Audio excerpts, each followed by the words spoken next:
আসসালামু আলাইকুম ওরহমতুল্লাহি ওবরাকাতুহু। আজকের ভিডিওটা হচ্ছে ঈদের নামাজ কিভাবে পড়ে। ঈদের নামাজে দেখা গেল যে ঈদের নামাজে অনেক সময় যখন ইমাম সাহেব প্রথম তাকবীর দেয়, অনেকে আমরা দেখা দেখি হাত ছেড়ে দিই, দ্বিতীয় তাকবীরে হাত ছেড়ে দিই, তৃতীয় তাকবীরে হাত ছেড়ে দিই, চতুর্থ তাকবীরেও হাত ছেড়ে দিই।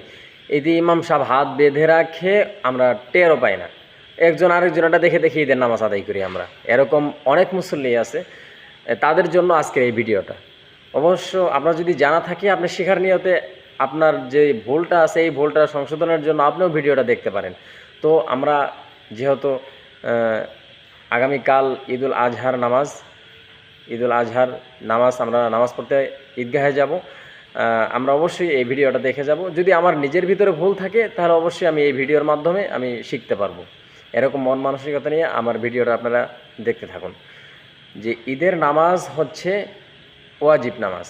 আমরা নামাজের ওয়াজিব 14টি, এর ভিতরে আমরা পড়েছিলাম যে দুই ঈদের নামাজে 6 তাকবীর বলা, অর্থাৎ যে ঈদের নামাজে যে তাকবীরগুলো আছে এই তাকবীর ছাড়া অতিরিক্ত 6টা তাকবীর হয়। 6টা তাকবীর হয়। আমরা যারা ঈদের নামাজের নিয়ত যারা আমরা পারি না, আর যারা পারি তারা তো পারি। ঈদের নামাজের প্রথম নিয়ত হচ্ছে নাওয়াইতু আন উসাল্লি লিল্লাহি তাআলা রাকাআতাই সালাতিল ঈদিল আজহা মা সিত্তাতি তাকবীরাতি ওয়াজিবুল্লাহি তাআলা মুতাওয়াজ্জিহান ইলা জিহাতিল কাবাতিশ শরীফাতি আল্লাহু আকবার।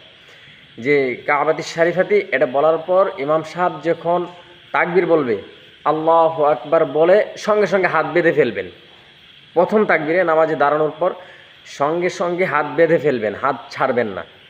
তারপরে ইমাম সাহেব মনে মনে আপনারা সানা পড়বেন, সানা সুবহানাকা আল্লাহুম্মা ওয়া বিহামদিকা ওয়া তাবারাকা ইসমুকা ওয়া তাআলা জাদ্দুকা ওয়া লা ইলাহা গায়রুক। এটা বলবেন। বলার পর ইমাম সাহেব যখন আবার তাকবীর দেবে তখন আল্লাহু আকবার বলে হাত ছেড়ে দিবেন। প্রথম তাকবীরে হাত বাঁধলেন, দ্বিতীয় তাকবীরে হাত ছেড়ে দিলেন, তারপরে তৃতীয় তাকবীরে হাত আবার ছেড়ে দিবেন। চতুর্থ তাকবীরে মনে রাখবেন, চতুর্থ তাকবীরে হাত বেঁধে ফেলবেন। হাত বেঁধে ফেলার পর ইমাম সাহেব নামাজ পড়বে, তারপরে সূরা ফাতিহা পড়বে, সূরা ফাতিহার পরে আরেকটা সূরা মিলানোর পর রুকুত চলে যাবে, রুকু সেজদা দেওয়ার পরে আবার দাঁড়াবে। আবার দাঁড়ানোর পরে ওই ইমাম সাহেব দ্বিতীয় রাকাতে আবার সূরা ফাতিহা পড়বে, তার সাথে আরেকটা সূরা মিলানোর পর যে তাকবীরটা দিবে, এই তাকবীরেই অনেকের ভুল হয়। এই তাকবীরে অনেকেই আছে রুকুতে চলে যায়। ভাই, এই রুকুতে আপনাদের যাতে ভুল না হয় এই জন্য কিন্তু এই ভিডিওটা করা। তো দ্বিতীয় রাকাতে যখন সূরা মিলানোর পর, সূরা ফাতিহার পর একটা সূরা মিলানোর পর ইমাম সাহেব তাকবীর দিবে, সে তাকবীরে আপনারা রুকুত না গিয়ে হাত ছেড়ে দিবেন। অতিরিক্ত 3টা তাকবীর দিবে ইমাম সাহেব, 3ও তাকবীরে হাত ছেড়ে দিবেন। চতুর্থ তাকবীরে সরাসরি রুকুতে চলে যাবেন। এটাই হচ্ছে নিয়ম। প্রথম রাকাতের প্রথম তাকবীর আপনার হাত বেঁধে সানা পড়বেন, শুধু সানা পড়ার জন্য হাতটা বেঁধে রাখা। আর অতিরিক্ত 2টা তাকবীর যাবে। প্রথম তাকবীরে হাত বাঁধলেন, তারপরে দ্বিতীয়তে 2টা তাকবীর দিবে, 2টা তাকবীরে হাত ছেড়ে দিলেন, তৃতীয় তাকবীরে হাত বেঁধে তারপরে ইমাম সাহেব শুরু করলেন। এটা হলো প্রথম রাকাতের। আর দ্বিতীয় রাকাতের যখন সূরা মিলাবে, সূরা ফাতিহা পড়বে, সূরা ফাতিহার শেষে আরেকটা সূরা মিলানোর পর অতিরিক্ত 3টা তাকবীর দিবে। চতুর্থ তাকবীরে ইমাম সাহেব রুকুতে চলে যাবে। আর আপনারা তাকবীর দেওয়ার সঙ্গে সঙ্গে অনেকেই দেখি রুকুতে চলে যায়, না, এটা করা যাবে না।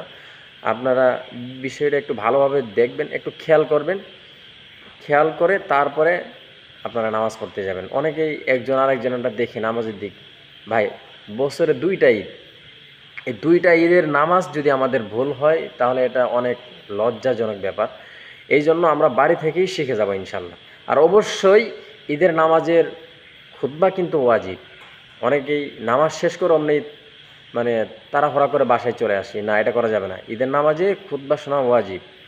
এই জন্য আমরা নামাজ শেষ করে খুতবা শুনে তারপরে দোয়া করে তারপরে বাসায় চলে আসবো ইনশাল্লাহ। আজকের ভিডিওটা হচ্ছে এই পর্যন্তই। আসসালামু আলাইকুম ওয়া রাহমাতুল্লাহি ওয়া বারাকাতুহু।